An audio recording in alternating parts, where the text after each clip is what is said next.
Aún cansado, Ayrton Senna, sin embargo, pone a todos en guardia al llevarse la pole position el viernes, aventajando a Roberto Guerrero, que está en su segunda participación. Nada mal para alguien que sufre. El futuro 3 veces campeón de Fórmula 1 parece haber quedado bastante cautivado por los encantos de la ciudad de la indulgencia, como señaló cortésmente el poeta inglés Auden. En otras palabras, Senna, según su ingeniero de pista Joe Ramírez, que luego lo acompañaría a McLaren, se habría vuelto loco el viernes por la noche. Ayrton me confesó que había estado en una fiesta, se quedó hasta tarde y puede que haya consumido demasiado alcohol, escribe el mexicano en su autobiografía.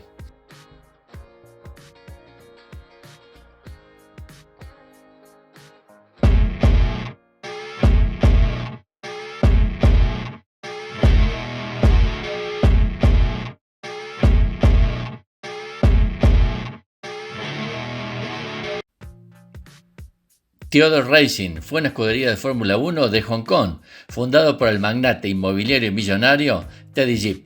Participaron en 51 grandes premios, ingresando a un total de 64 monoplazas. En la actualidad, Theodore Racing es un equipo internacional de carreras, de propiedad de Teddy Gibb Jr., que compite en el Gran Premio de Macao con un equipo junior, además en la serie japonesa de competición. A principios de la década de 1970, el corredor aficionado Teddy Gibb conoció a Sid Taylor y aceptó patrocinar a Bert Schumann en la Fórmula 5000. Esto llevó a Gibb a respaldar a Schumann en la Fórmula 1, con Ensign en 1974. Siguió involucrándose más en Estados Unidos con Schumann y luego con el apoyo de Alan Jones la serie USF 5000 en 1976. En Australia, Schumann ganó la Rothman International Series para Gibb conduciendo un Lola T332 en ese mismo año 1976. Ese año Gibb estableció Theodore Racing, fue dirigido por Taylor y entró también con Patrick Tambay a la Fórmula 1. Después de un año difícil, en 1977, Gibb le encargó a Ron Tauranak que le construyera un monoplaza. El auto llamado Theodore TR1 fue difícil y Eddie Cheever no pudo clasificarse tanto en Brasil como en Argentina, pero luego Keke Rosberg se hizo cargo y ganó el trofeo internacional de Silverstone en un circuito completamente mojado por la lluvia, aunque solo se clasificó para el Gran Premio de Sudáfrica. El auto fue abandonado a la mitad de la temporada. Hay una parte de la historia que quizás poca gente recuerda sobre Teddy Gibb y su equipo Theodore Racing, con un joven piloto tratando de ganar su lugar en el automovilismo mundial. Un casco amarillo corriendo por los callejones de una ciudad-estado, todo a bordo de un auto adornado con los colores rojo y blanco de una famosa compañía tabacalera estadounidense. No le estamos hablando de uno de los éxitos de Ayrton Senna en Mónaco en un McLaren, pero igualmente fundamental, el que se obtuvo durante el Gran Premio de Macao del año 1983. Senna sin piedad. Esto es lo que tituló Auto semanalmente en su edición del 8 de diciembre. Un resumen bastante preciso de los acontecimientos, ya que el brasileño consiguió la pole position antes de dominar la serie de clasificación y la carrera principal. Sin embargo, años después, este fin de semana histórico merece una nueva luz, dado los secretos del paddock. En primer lugar, debemos recordar que la edición de 1983 marca un punto de inflexión en la historia del Gran Premio de Macao. Un año antes, los organizadores hicieron una mueca al ver el espectáculo que ofrecía la Fórmula Pacífico, supuestamente el punto culminante del espectáculo, también llamado Fórmula Atlantic en Estados Unidos. Estos monoplazas ya no atraen a las jóvenes promesas y solo reúnen un panel de pilotos con talentos heterogéneos. El décimo en la parrilla cede 7 segundos al poleman en la clasificación y solo 4 competidores terminan en la clasificación detrás del ganador. Para no caer en la mala forma de la carrera, Barry Bland, uno de los protagonistas de la prueba, propuso al municipio de Macao cambiar las Fórmulas Pacific por Fórmula 2, pero al ser más potentes y más voluminosos, para acomodarlos habrá que modificar el circuito original. Para esta aventura de cambio de autos, sería necesario talar una hilera de árboles y ensanchar la pista en la curva de Lisboa, al final de una recta de varios kilómetros. El problema de aquel momento, aún no estaban todos los hoteles contiguos y el circuito acababa en la orilla del mar de China. entonces es imposible realizar este trabajo. La elección, en última instancia, se reduce a la Fórmula 3, más pequeños y menos potentes, pero sobre todo no requieren ninguna modificación en la pista.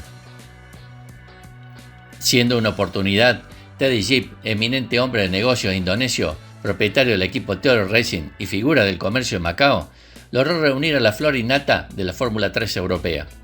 El Gran Premio de Macao ya adquiere un papel de gala gracias a su posición tardía en el calendario. Para los 25 participantes, esta prueba es la oportunidad ideal de imponerse frente a las referencias mundiales de la disciplina con vistas a competir en la Fórmula 1.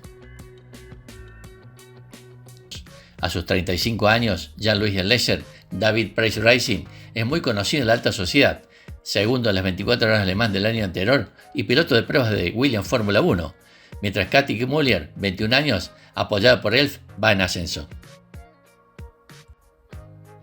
Habrá que esperar 31 años antes de que otra mujer compita contra hombres en Macao, en la persona de Tatiana Calderón, en el año 2014. Recién llegado al campo de la gestión, Eddie Jordan confía en Martin Brundle y Roberto Guerrero. En casa, Theodore Racing se hizo cargo del recién elegido campeón británico de Fórmula 3, Ayrton Senna. En definitiva, hay unas oportunidades preciosas.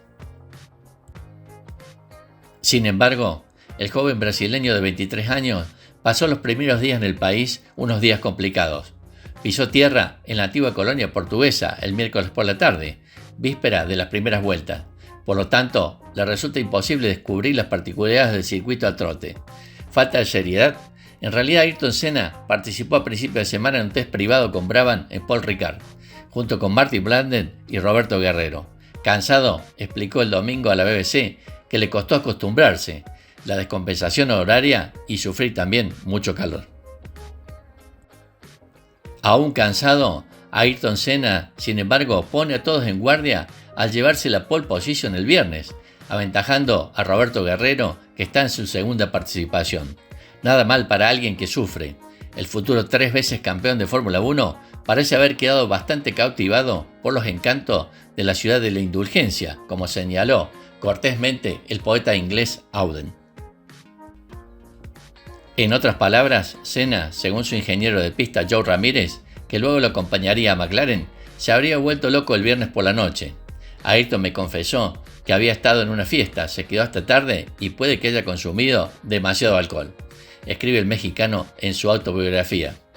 El interesado nunca se ha pronunciado sobre esta posible irregularidad, pero varias pistas apuntan a favor de este escenario. El día domingo es día de eventos en plural. Como es habitual, se realizaron 2 eventos, excepto que en ese momento de clasificación final se determinó en base a un promedio de los resultados. Pero queda claro que Ayrton Senna no está en su sano juicio. Estuve muy mal esta mañana, en el calentamiento me sentí mal. Simplemente lo explicaría siempre a la BBC. Quizá el más despertado, el que aún no era apodado Magia, pierde su vuelo. En la primera recta, Roberto me adelantó gracias a una buena salida, explicará ante las cámaras. Luego tomó una trayectoria muy interior para bloquear el paso. Entró en su juego, lo obligué a desviarse aún más hacia el interior del primer giro. Luego tomé el exterior. Llegué a la curva mucho más rápido que él. Tuvo que reducir aún más la velocidad y al salir de la curva yo todavía tenía más velocidad que él. A pesar de su experiencia, Guerrero nunca recuperará la ventaja. Pensé para mis adentros, ¿de dónde diablos salió así? Al menos lideré la carrera durante una curva, diría Roberto Guerrero. Estas palabras derrotistas e incrédulas se verán corroboradas durante la segunda vuelta, después que de Ayrton Senna se echara una pequeña siesta en su habitación de hotel, solo para sobrellevar la situación.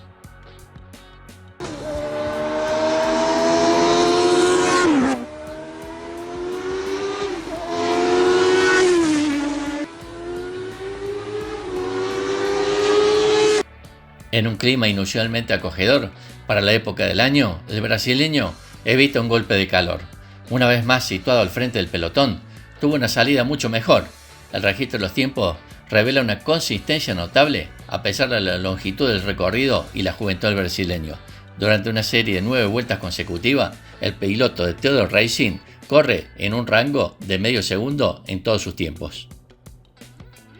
Empapado por una buena lluvia de champán, Ayrton Senna pronunció a continuación un lacónico comentario posterior a la carrera, digno de los discursos ensayados de los actores de Fórmula 1. Traté de crear rápidamente una pequeña brecha, solo para estar tranquilo. Justo hacia el final de la carrera, David Jones tuvo un accidente en una curva lenta. Fue bastante peligroso porque llegué al lugar del accidente sin darme cuenta de que había un accidente. De repente allí estaba, justo en medio de la pista, pero logré evitarlo. Aparte de eso, todo estuvo bien. El auto fue fantástico. Mi equipo trabajó duro, me dio un auto ideal y ganamos. Junto al brasileño en el podio estaban Roberto Guerrero y Gerhard Berger. Este último recuerda este calvario como un punto neurálgico de su carrera. Era muy joven. Nadie me tomó en serio porque participé principalmente en el campeonato alemán, recuerda el austríaco, autor de la mejor vuelta de la carrera. La referencia fue la competición británica donde Ayrton Senna venció a Martin Brundle. Gracias a este tercer lugar, fui considerado de otra manera. Por el lado de los franceses, Jean-Louis Lesser terminó la primera carrera en 10º lugar, después de una dura batalla con el suizo Mario Heiting. El futuro especialista de Wright concluiría el fin de semana en 7ª posición. Muchos años después, Macao se ha convertido en una cita obligada para cualquier aspirante a la Fórmula 1. En 2020, de los 20 pilotos inscritos en la disciplina principal, 16 vivieron las alegrías y las tristezas de Las Vegas asiática. Siguiendo la historia de este equipo, vamos a comentar algunos de sus modelos que pasaron por la categoría reina del automovilismo, la Fórmula 1. Después de correr con mucho éxito con un Ensign N177 en el año 1977, Theodore Racing construyó su propio auto para el año siguiente, en 1978. Keke Rosberg llevó el Theodore TR1 a una victoria sorpresa en el Trofeo Internacional, pero por lo demás no tuvo éxito. Impulsado por la fortuna de Teddy Gibb en los casinos de Macao, Theodore Racing se fundó en 1974 para apoyar la temporada de Fórmula 5000 de Bernd Schumann con el Lola T332. El propietario del auto, Sid Taylor, se convirtió en socio de Jeep en el negocio y la pareja pronto puso la mirada en la Fórmula 1, con Jeep proporcionando la financiación para que Schumann asumiera el volante en el equipo Ensign tras la salida de Ricky von Opel. Este acuerdo solo duró unas pocas carreras, a mediados de 1974, y Theodore Racing se centró en la Fórmula 5000 en los años 75 y 1976. En el año 1977, Jeep financió un proyecto de las 500 millas de Indianápolis, pero también regresó a la Fórmula 1 con un Ensign N177 de gestión independiente para Patrick Tambay. Tambay tuvo una excelente temporada, a menudo más rápido que el piloto de fábrica de Ensign, Clay Regazzoni, por lo que Jeep decidió expandirse en 1978, convirtiéndose en constructor. Se adquirió un diseño asistente de Ron Tauranak, constructor de Ralt, y el primer auto se construyó en la nueva base de Theodore, el antiguo taller de Ralt en Snellgard. El auto seguía las líneas del Ralt RT1 de Tauranak, pero con un mayor volumen para la Fórmula 1, y era muy convencional, hasta el punto de resultar anticuado, sobre todo en comparación con modelos contemporáneos como el nuevo FW06 de Williams.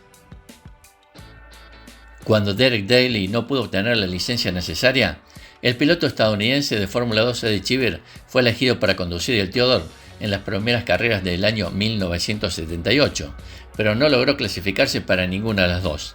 Se unió al equipo Hesketh y fue reemplazado por Keke Rosberg, quien destrozó inmediatamente el primer auto durante las pruebas en Sudáfrica. Con el segundo TR1 mejorado, se clasificó cómodamente para el Gran Premio de Sudáfrica y luego consiguió una victoria asombrosa en condiciones de lluvia intensa en el Trofeo Internacional, fuera del campeonato, donde casi todos los demás se salieron de la pista. A partir de entonces, el equipo Theodore tuvo una época desmoralizante, sin siquiera poder clasificarse en el Gran Premio de Long Beach ni en Mónaco. Tras dos carreras más, en las que Rosberg no parecía estar más cerca de entrar en la parrilla, el TR1 se descartó y Jeep compró en su lugar un par de Wolf F1 de 1977. Tony Southgate produjo un nuevo auto para el equipo de TD Jeep en el año 1982, el Theodore TY02. A pesar de una serie de mejoras en los pontones y en la suspensión, el pequeño equipo con escasos recursos no pudo competir y terminó la temporada sin completar ni una sola carrera. Derek Daly fichó por Theodore en 1982 y utilizó el antiguo Theodore TY01 para la carrera inaugural en Sudáfrica. El nuevo TY02 estaba listo para el Gran Premio de Brasil y Tony Shauget había desarrollado un diseño muy convencional, con un monocasco de aluminio en forma de panal, con laterales altos para mejorar la rigidez y mucho más estrecho en la parte inferior para facilitar los pontones con efecto suelo más anchos posible. La suspensión era ortodoxa en todos los aspectos y el auto contaba con deflectores de aire a ambos lados de la carrocería. Daly clasificó cómodamente en Brasil en la posición 20 de la parrilla, de 26 autos, que en este caso 31 habían intentado clasificarse, pero se salió al principio de la carrera tras un pinchazo. Cayó en la posición 22, en la puesta de parrilla en Long Beach, donde volvió a retirarse antes de que la carrera llegara a su fin.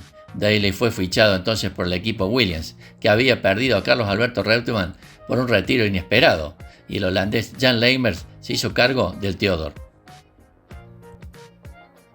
A pesar de los nuevos pontones más rígidos, Leijmers no pudo clasificarse en Bélgica, terminando la clasificación en el puesto 30 más rápido, de 32 posiciones, y se perdió por poco la parrilla de nuevo en Mónaco, donde fue 22 más rápido de 31 autos. Después se rompió el pulgar cuando un acelerador atascado puso el Theodore contra un muro en el Gran Premio de Detroit, y su lugar fue ocupado por Geoff Lees en el Gran Premio de Canadá. Un segundo TY02 estaba listo para el inglés lo usara en Montreal. Se clasificó en la última fila, pero su carrera se vio interrumpida por el accidente en la partida. Leijmers regresó para su Gran Premio de casa y se coló en el último puesto de la parrilla, retirándose justo después de la media distancia. Shauget había fabricado nuevos pontones para esta carrera, pero no funcionaron, así que volvió a su mesa de trabajo y diseñó otro pontón para el Gran Premio de Gran Bretaña, además de un alerón trasero de fibra de carbono. Leijmers no logró clasificarse para las siguientes carreras y para el Gran Premio de Alemania fue reemplazado por Tommy Byrne, el líder indiscutible del Campeonato Británico de Fórmula 3 de 1982. Solo se clasificó 2 veces en 5 intentos, ambas en el último lugar de la parrilla, y trompeó en ambas carreras. Shauget continuó introduciendo cambios y el auto de repuesto se modificó a tiempo para el Gran Premio de Italia, con una suspensión delantera de varillas de tracción al estilo de Brabham, perfectamente ajustada al pivote de balancín sin necesidad de modificar el monocasco, tal como David Kelly había hecho al mismo tiempo en el March 821. Esto funcionó tan bien que la suspensión trasera tuvo que modificarse a tiempo para Las Vegas. Teddy Gibb adquirió el equipo Ensign de Moon en 1983, conservando el nombre de Theodore, pero utilizando los autos N183 de NUM diseñados por Nigel Bennett. Shauget se trasladó a Osella, donde construyó el magnífico Osella FA1E. El Theodore N183 es el último monoplaza de Fórmula 1 construido por el equipo Theodore Racing para participar en el Campeonato Mundial de Fórmula 1 en el año 1983. Diseñado por Nigel Bennett, estaba propulsado por un motor Ford Cosworth DFV V8. Se derivó del Ensign N181, del cual conservó el chasis y la suspensión. De hecho, el primer chasis MN16 fue el que utilizó Ensign en 1982, sin ninguna modificación. Los otros 2 chasis construidos, el MN17 y el MN18, contaban con refuerzos de fibra de carbono. A principios de 1983 se produjo una fusión con Ensign. El Ensign N181 se convirtió entonces en el Theodore N183, adaptado para la nueva normativa que preveía la eliminación del efecto suelo. A diferencia de temporadas anteriores, en 1983, Theodore inscribió 2 autos, confirmando al piloto Roberto Guerrero, que en 1982 corrió con Ensign, y contratando al debutante venezolano Johnny Cecotto, campeón del mundo de motociclismo en la clase 350 en 1975. Guerrero y Cecotto fueron confiados con 2 autos producidos para la temporada de 1983, pero después de que Guerrero dañara seriamente su auto en el Gran Premio de San Marino, el colombiano utilizó el auto MN16 para 5 grandes premios desde Mónaco hasta Gran Bretaña. El mejor resultado del N183 llegó en la carrera de campeones, una carrera fuera del campeonato, cuando Brian Henton, que reemplazó a Checoto, terminó cuarta posición. El mejor resultado del campeonato del N183 fue el sexto puesto de Checoto en el Gran Premio Oeste de los Estados Unidos del año 1983. Theodore, que se encontraba en graves dificultades económicas, inscribió solo a Guerrero para el Gran Premio de Europa, que también fue el último Gran Premio disputado por Theodore Racing, que, al no disponer ya de la financiación necesaria para continuar con su actividad de competición, se declaró en quiebra antes de finalizar la temporada. Actualmente, el nombre de Theodore sigue ligado a distintas categorías del automovilismo, estando presente en diferentes etapas en la Fórmula 4, Fórmula 3 y en la Fórmula 2, además de estar en la IndyCars y en el campeonato de GT. Sin duda, su legado sigue presente en el Gran Premio de Macao, como la recordada victoria del brasileño Ayrton Senna.